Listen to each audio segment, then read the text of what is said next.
What up, what up, what up? We're all fucked. Welcome back to Lockdown Universe, home of the bizarre, peculiar, and unheard of stories of UFO legend and paranormal lore. Welcome back, welcome back. Happy to be back. Uh, yeah, we're all fucked. Okay, because um, according to how to get people to listen to your podcast, I got to start it off differently. So, and the truth is that this episode is going to be about how we're all fucked. So, what does that mean? That means that AI is coming for everybody's jobs. I've been talking about this since day one, but the Microsoft AI CEO, let me pull up his name here for you, Mr. Mustafa Suleiman, predicted that artificial intelligence will be capable of automating most, if not all, white collar jobs within 12 to 18 months. And why am I talking about this? Because it impacts all of us. It impacts you, it impacts your mom, it impacts your husband, your wife, your kids, how you're going to make money, how the humanity is going to survive, and what will our purpose be? We have to continue to have purpose. We have to continue to have income. We're not going to be able to just survive on universal basic income, and it's not going to be some utopia. Okay, so let's get into this.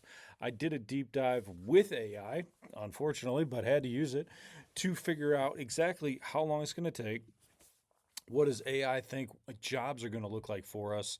And what is our primary function? Is it going to be just to make AI continue to function? Basically, we're going to be the slaves to AI to keep it working, to keep it serving us. We're going to be the workers and the toolers to fixing the robots until they have a robot that can fix itself. Many people think that just because they have a plumbing or a trade job, electrician, that they're safe. You're not fucking safe. Sorry, I love you guys, but you're not safe. Nobody is, because these robots can do things that nobody thought that they could already, and they've already developed it and they've already worked on it. So this stuff is capable of changing out your plumbing. It's capable of doing hard manual labor. I'm not talking about the Tesla bots. I'm not talking about RizBot. I'm not talking about these little weak ass bots that are servant bots that are going to be in everybody's household. I'm talking about little bots on wheels that are for levels, like moving pallets, can move pallets around a warehouse.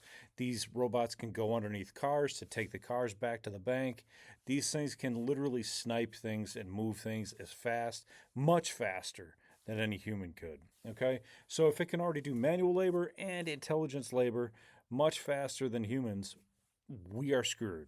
And if you think the government's coming to save us, you're probably thinking that that's screwed too, because the government's not going to do that. And on top of that, we have all of these CEOs, Jeff Bezos, Bill Gates, Mark Zuckerberg, you name it, building underground bunkers. Because why? Not because they're worried about any environmental disaster or war disaster, bombs being dropped on America or anything like that. They're just worried about people coming after them after AI takes over and we all are jobless and we're living in our RVs, living in our cars, living in a van down by the river, because that's exactly what's going to fucking happen. And that's what we need to be very aware of and need to make a plan for. Because if you think, oh, mommy and daddy, government's going to take care of me, no, they won't. You got a big old 401k that you can rely on? Great. Most Americans don't. So most people are paycheck to paycheck trying to figure out how to make it. And I'm making this podcast because, number one, I'm fucking pissed. Number two, this needs to get around and people need to make plans.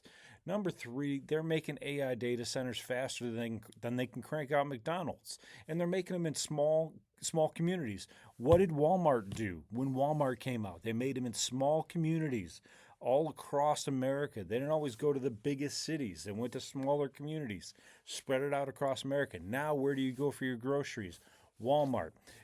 We're going to have to go to these data centers for everything, for jobs most likely as well. And if they can make manual labor cheaper, then they're going to just use the robots. You see what I'm saying? So let's go to AI and let's take a look and see what it has to say. So how fast is AI changing things? It's changing things faster than any prior industrial shift, including the Industrial Revolution. It's going to displace a shit ton of workers. Agriculture and industrial revolutions unfolded over 50 to 100 years. This AI changeover is compressing that timeline into 10 to 15 years or even less. I remember back in 2022, I was looking at Will Smith eating spaghetti and I thought, that shit looks ridiculous. I'm not worried about my job because there's no way AI is going to come and get me out of my job, which isn't even close to the digital stuff that they're doing with AI. My job is more sales and that kind of thing. And guess what? The salesman could do a better job than I can. The AI salespeople, they're blowing people out of the water. They're managing objectives and blowing people out of the water. You think you're a good salesperson? AI's way better. Way, way better. By far. Who's talking on here? Who's trying to talk on my podcast? What's going on? What the fuck is going on here? Who's talking? Who's talking here? What the fuck is going on? Something was just talking. See what I'm saying? AI's trying to talk over me. Son of a bitch. See? They don't even want me to tell the truth. They're trying to block the truth. These damn globalists. Anyway, so let's talk about how it's already underway. So all the roles in service, customer service, data entry, basic coding, paralegal research, even being lawyers. It's a better lawyer than 99% of lawyers out there. Why? Because it has access to all case law. Estimates from Goldman Sachs suggest 300 million full-time jobs could be affected globally. 300 million jobs. And think about that. Each job might take care of 2 to 3 other people, children, dependents, and so on. So that might mean global reach.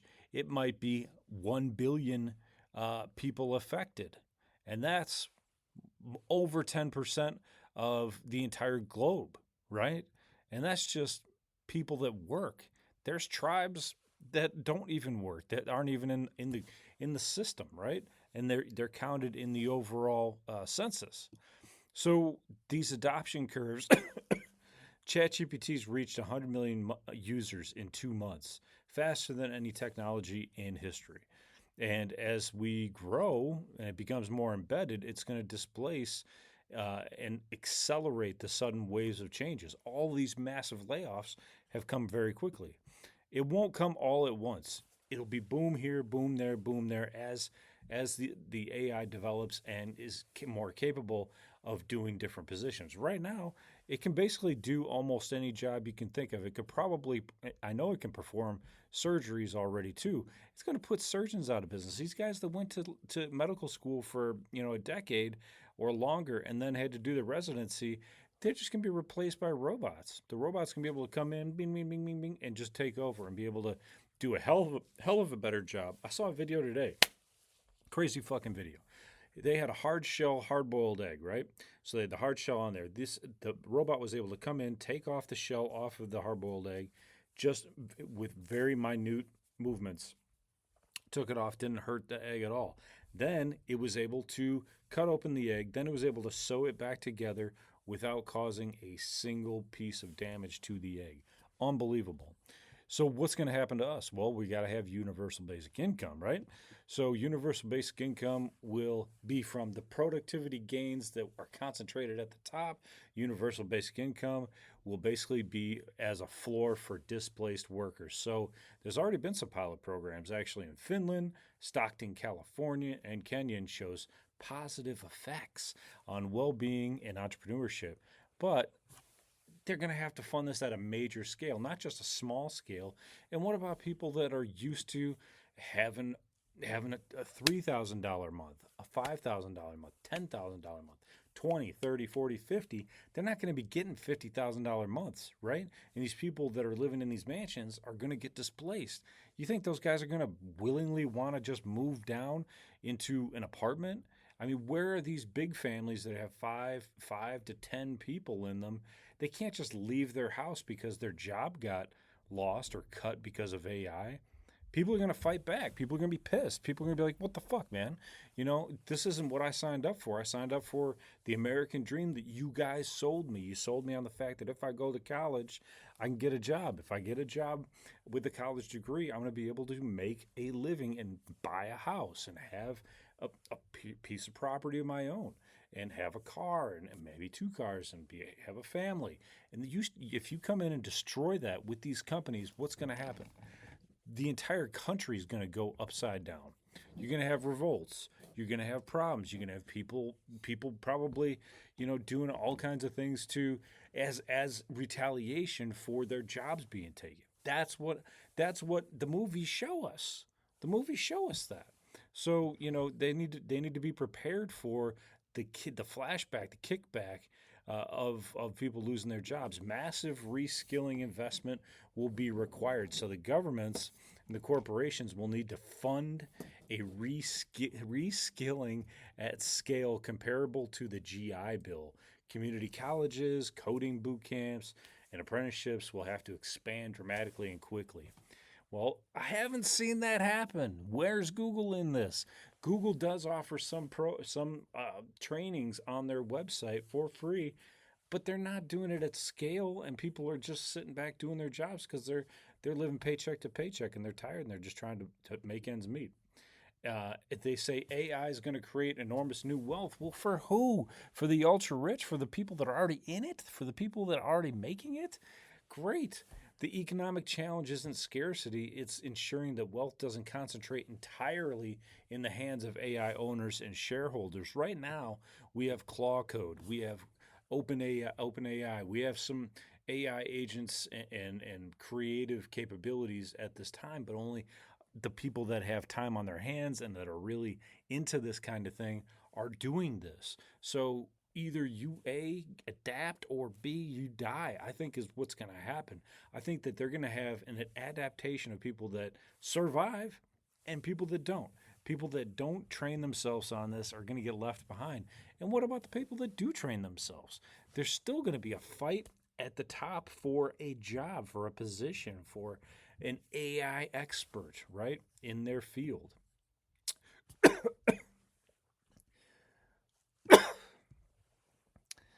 See, AI is already trying to kill me.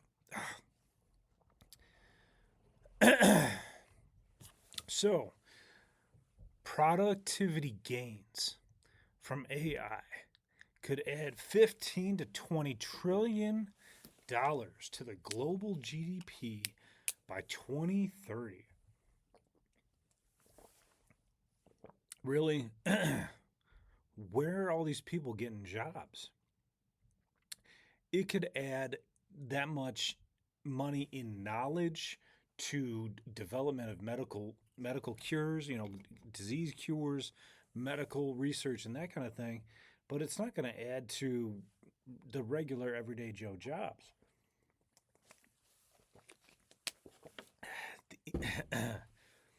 Shorter work weeks may emerge as a structural solution. So if AI handles 30 to 40% of the current labor, then maybe it could do a 4-day work week, could spread some of the remaining work across more people. So countries like Portugal and Iceland are already running successful trials with this. The only problem is, are they dispersing that extra day or 2 days of worth of income into the population? That's the question. They got to be compensated for it. And new taxes on automation will be proposed. So obviously these companies will be taxed. There's going to be a robot tax that's levied on companies that replace workers with AI. Well, they're going to willingly pay it because they don't have to pay so much to all these people that they got to work for. You don't got to pay health care or 401ks or a wellness being or extra food vouchers to your workers, right? There's a lot of companies out there that pay for like your lunch. They pay for your mental health care, your physical health care, all that stuff. They don't have to do that for these robots. They don't have to do that at all. Okay. So this is already being discussed in South Korea, European Union, and the United States. Revenue fund retraining programs or social safety nets could help. Yeah, okay. This is where we go into the emotional and social problems that we have as humans, trying to figure out how do we define ourselves and what's our purpose. So the Western culture, especially, is what you do is who you are, and I think that's true for Japan and China as well. Mass job disruption won't be just a financial aspect, but it'll bring us back to like COVID times, where when we had the shutdowns, right? We were at home. We're trying to figure out what the hell we're doing with ourselves. People were getting creative. People were making videos. People were making YouTube accounts and TikTok accounts. And they were just having fun, making things. But at some point, you still have to have kind of like this contribution back into society. So the only way I see that really happening is either A, they're working for an AI company directly, or we make ourselves into some, television entertainment system for the masses. And what happens is you're going to have a bunch of people at the top, like you already do with TikTok and YouTube, and you got a bunch of people down at the bottom making jack shit.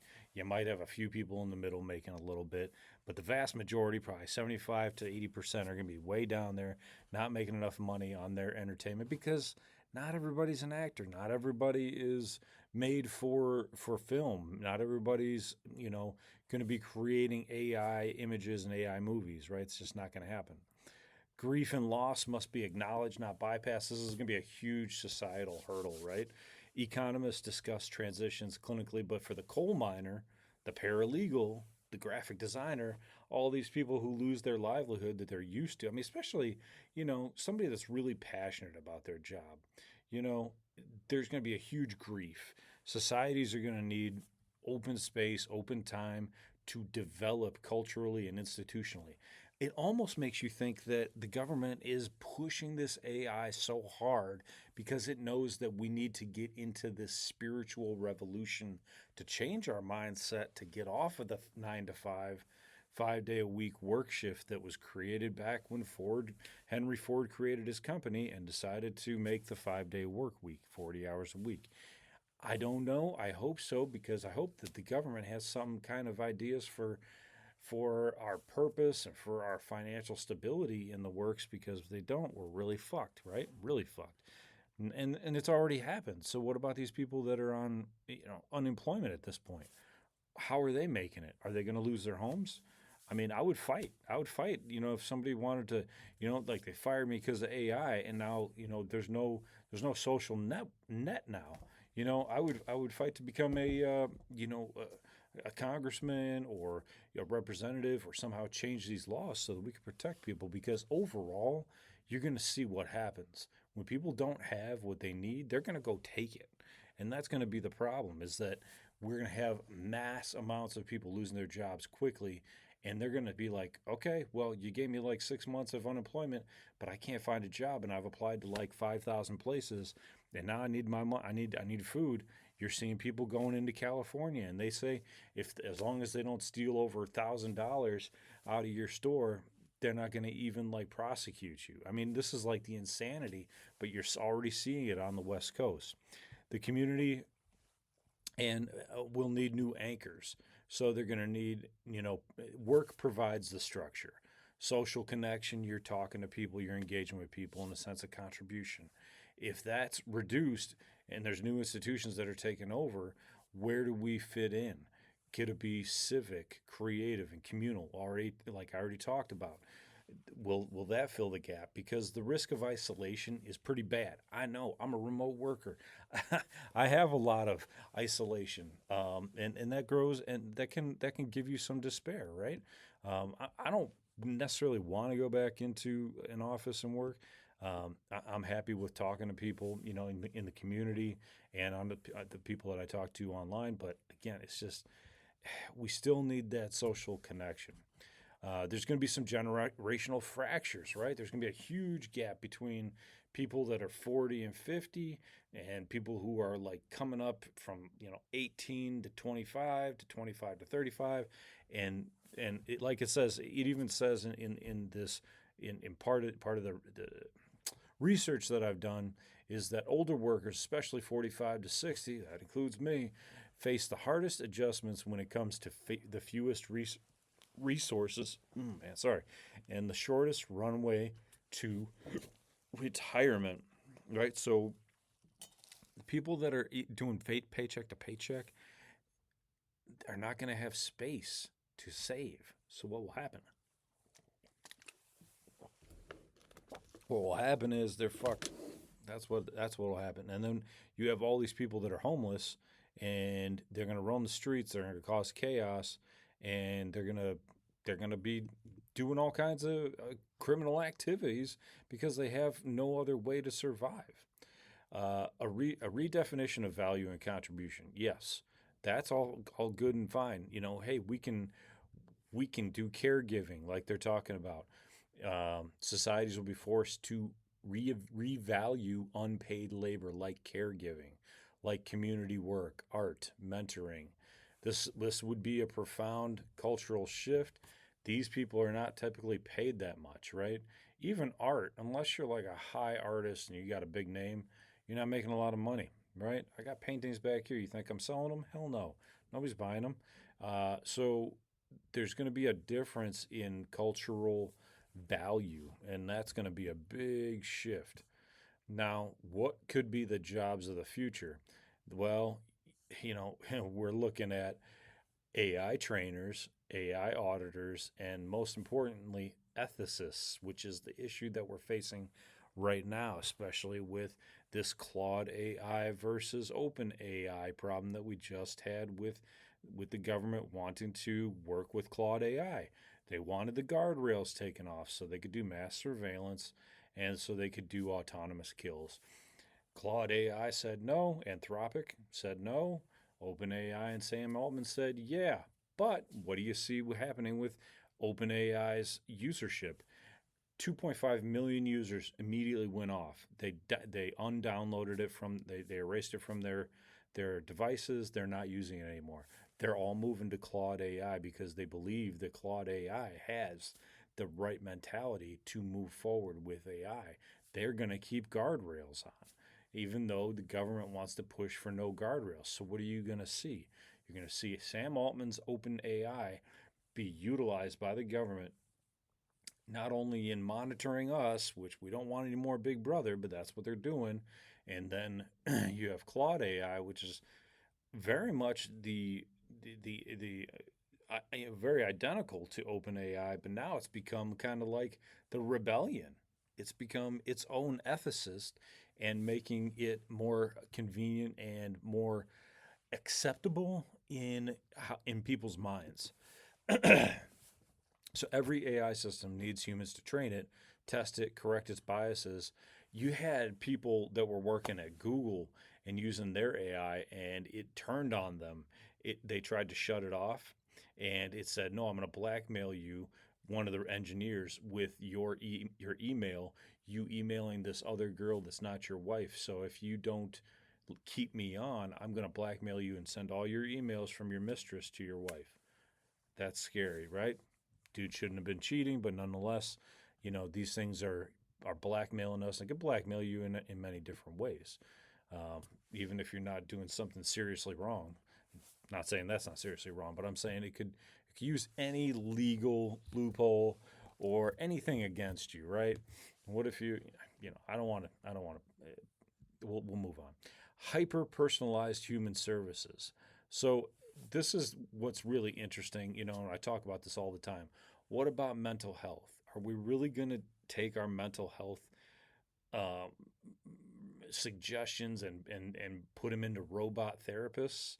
And I mean, we already have all these apps out there right now that are your companions and your buddies and coaches, but they're not using the word therapist because therapists actually have to become credentialed and licensed. And these apps are not.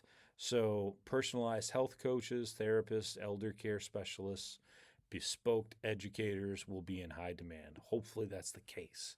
Skilled trades remain largely AI resistant. So, in this created, um, article, it's stating that the tradesmen's these roles require physical dexterity. The robots have it. Real world judgment. The robots have that too. On site problem solving that robots cannot reliably replicate at scale for decades. Bullshit.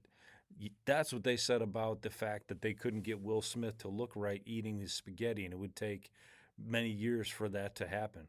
It didn't. It took 2 years. 2 years flies by like nothing. So for them to say that it can never take over tradesmanship shit, bull fucking shit. Bullshit. All it needs is for the equipment to be wheeled into the job site to be worked on, and the job site to have experience built into it. Well, where are they getting the experience? It's already online. You can look up online on YouTube how to rewire, anything you need. I mean, you can figure out how to do plumbing online. You know what I'm saying? So, yeah, right this second, it's better to hire a plumber because you can't hire a robot just yet. But they're already in the world. They're already made. It's just they're not made on a grand scale yet. But guaranteed, as soon as a company can buy one of these things and they have some sort of incentive maybe to buy them from the company, they're going to buy them. They don't even care about that tax.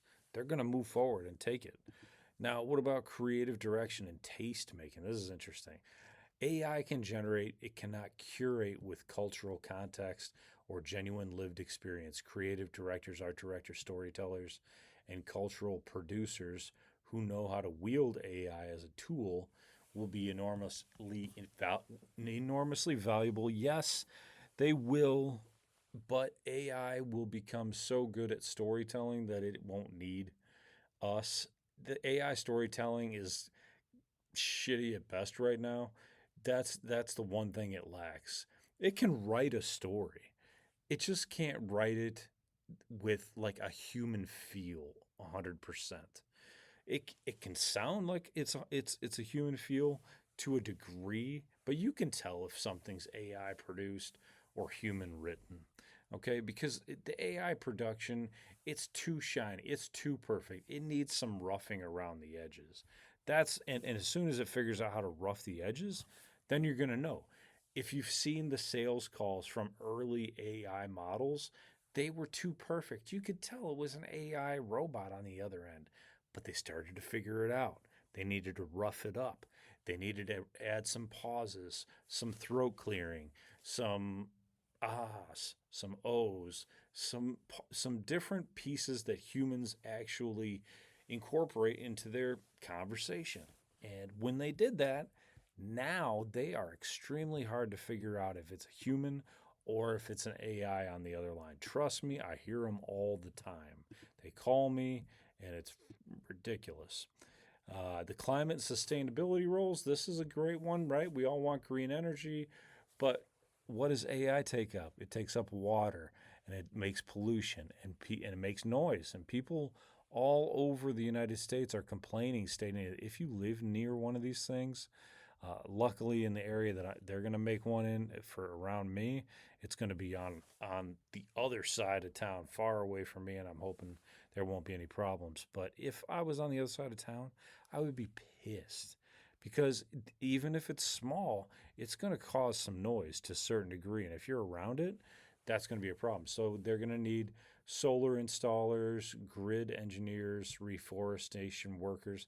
They're going to build this stuff. They're going to build robots that can do this. We already have bobcats and things like that. You just put a robot in there to bobcat or cut down things. They're going to have all this stuff. The manual labor is going to be gone, guys. Yes, the thought process of how to sustain our climate will be a need, but it will be us entering it into AI, and then AI is going to figure it out for us. So we won't need much in the way of these jobs. Interpersonal relation work. So negotiators, diplomats, community organizers. Well, guess what they had in the United Nations? That's right. Or well, it wasn't the United Nations. It was in was it Istanbul? One of the countries over there, maybe Turkey. They had a senator that was AI, and it was making decisions for people. It was working with the other senators and making policy decisions. So if AI can make better decisions than we can that are less biased, more for the people, all the better. But it's got to have its own agenda at some point, right? Because it needs to survive as well. So it's going to push for data centers. It's going to push for financial policy making to push for reductions in taxes and eliminate the need for um, human workers, right? It's gonna work itself that way, even if it's not coded that way. So we're gonna need real people, negotiators, diplomats, overseers for the AI, so that it doesn't take over every piece of the decision making process.